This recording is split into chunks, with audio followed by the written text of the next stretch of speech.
we can't leave out Rumson, who had a tremendous season run. And they gave Caldwell everything they could handle. A team that won 27 games in a row.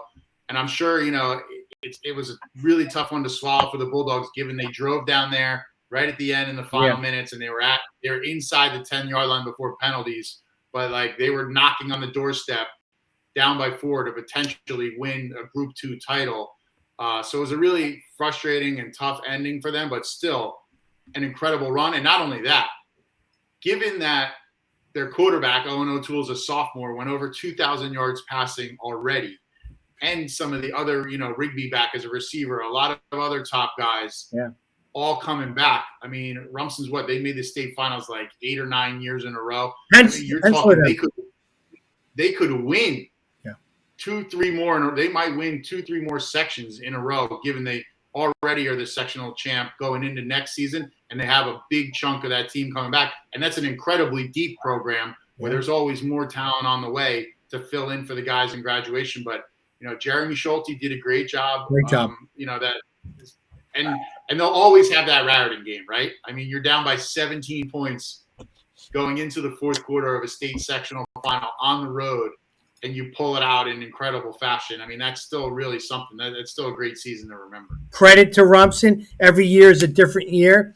Switch coaches, D coordinator, head coach switch, father, son. Credit to them. I mean, it's not easy, but they're making it look real easy. They battled their butts off, though. I really was proud of them. They were making plays. I love Coach Corneliuson, the OC, changing the pace, going no huddle quick, and it was working. But the play that really irked me, I have a couple rants, and I'll talk about the other stuff there, was the fake field goal. 2 things were wrong with it. The guy's knee was on the ground, the holder. Just to put into context for our viewers who didn't see, Caldwell scored when the holder picked up the ball on the snap on a field goal attempt, rolled out, and threw a touchdown pass. Yes, you're supposed to keep that knee up off the ground because he's grounded. He's on the ground. He had the ball, put it on the ground, his knee's on the ground, and booted out. And he threw a ball, real nice throw, but it was a bang-bang play. They gave him the touchdown. The instant replay that we were watching showed that his foot was on the line. And here's my issue now, Scott. We use the college and NFL stadiums for what purpose?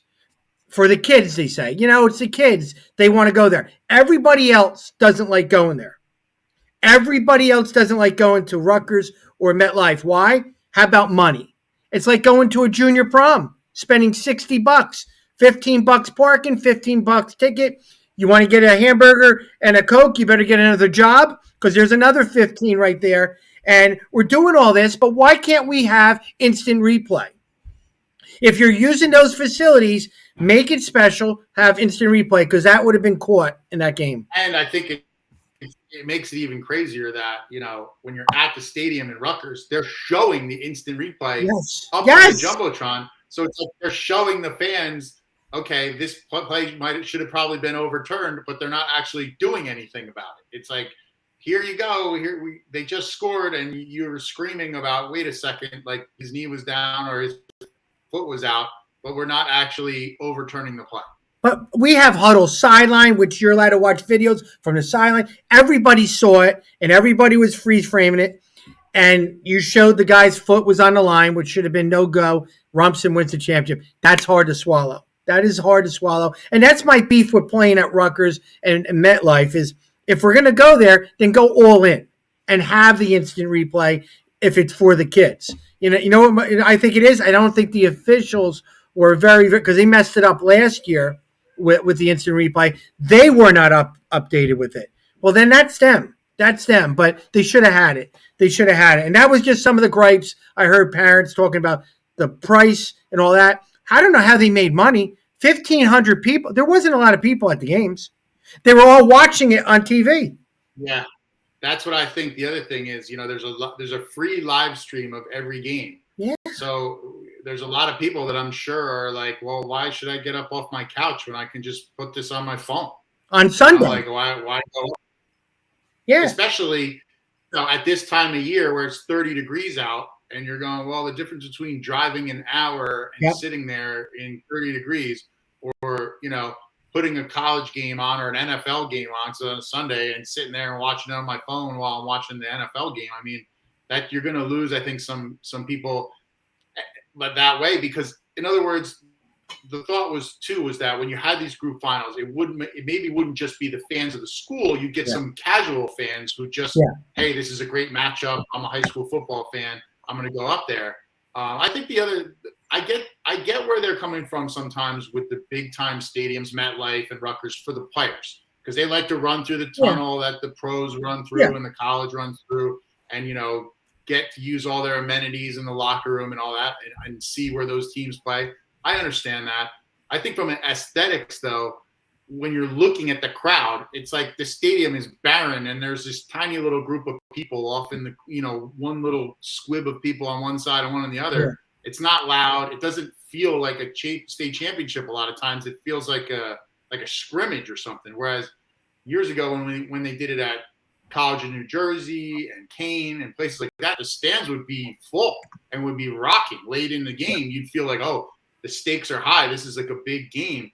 Whereas those stadiums, it just doesn't really happen because, think of like a Group 1 final, right? These schools have like 500 kids in the whole school.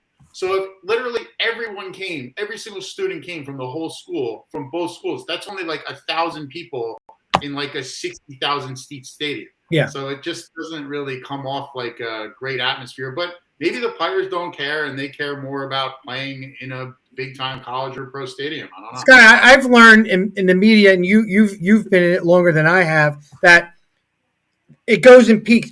When we do our coverage around week 3, 4, we're peaking. Everybody still has their goals, their dreams. And when teams start losing, maybe they don't want to listen to shows or go on websites to check out numbers of statistics and all that. And at the end of the year, teams are done. Some people are very upset with their season, and shut down, and I'm just doing winter, and they don't want to care about anybody else. So that's what's happening in the state. I don't think the average person in the state cares if their kid or if they're not involved. That's just me. Right. It's pretty provincial where it's like you said, if it's not your specific school where you're an alumnus or your son or daughter goes there or, something like that, you're just kind of like, I'll check it on my phone. I'll see how they did. I'll check Twitter in like an hour or two or follow along or maybe watch a little bit of the live stream. So that's kind of the way things have gone. I mean, it's crazy. Years ago when I was at the press, I did a story on the 1975 state playoff game between Red Bank Regional and Heightstown, which is like one of the legendary games. I heard it from Lou. Coach, your guy, Coach Versillo, Lou Versillo was a coordinator for Red Bank on those teams, Bob Strangia. But I remember talking to Lou and even Strangia, who's now passed on. He was a great legendary coach. Yes. They were telling me there was 13,000 people on the hill in Little Silver at RBR's home field watching that game. And that, money was changing hands on every touchdown.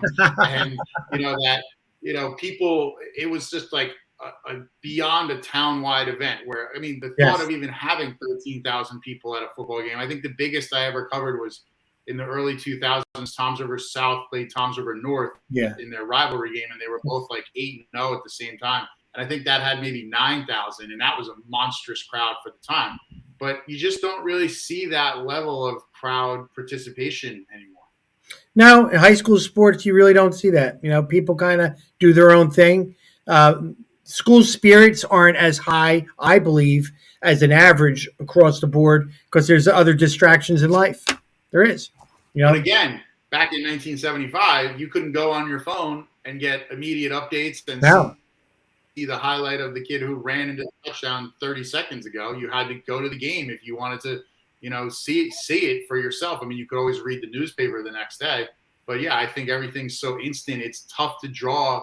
I think the one thing that would probably draw a lot of people this day and age, like to a state final, big game, would be multiple players, like a player on each team that had massive social media followings. Like this guy has 700,000 TikTok followers or, Instagram. He's one of the top recruits in the country. He's going against another guy who has 1 million Instagram followers or TikTok or whatever, and he's on the other side, and they're going head to head. I think that would draw some casual interest, because you look at high school basketball when Bronny James or those kind of players come through New Jersey, the place is packed to the gills, even though New Jersey people, that's a team from out in LA.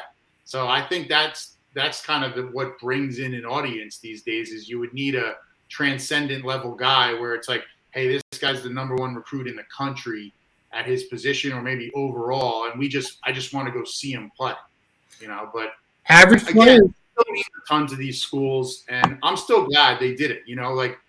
We basically, New Jersey joined the whole rest of the country. I mean, there was something like 48 other states that were playing to group champions until we finally, got on the train because, I remember just telling reporters from other places like, oh, we have, 23 state champions or whatever it was, 26. And they're like, what?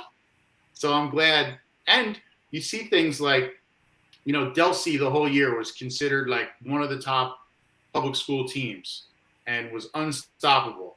And if the poll had just ended in the sectional finals, Delsey might have been right there with Tom's River North. Are they going to jump? But then Old Japan comes out and beats Delsey in the Group 3 championship game. So it got proven on the field. Delsey didn't have their quarterback. Yeah, they didn't have their quarterback. Still, it's still what it was great to just see it all get settled on the field rather than have it be just conjecture forever. You're the best school in the state for the size of your school, period.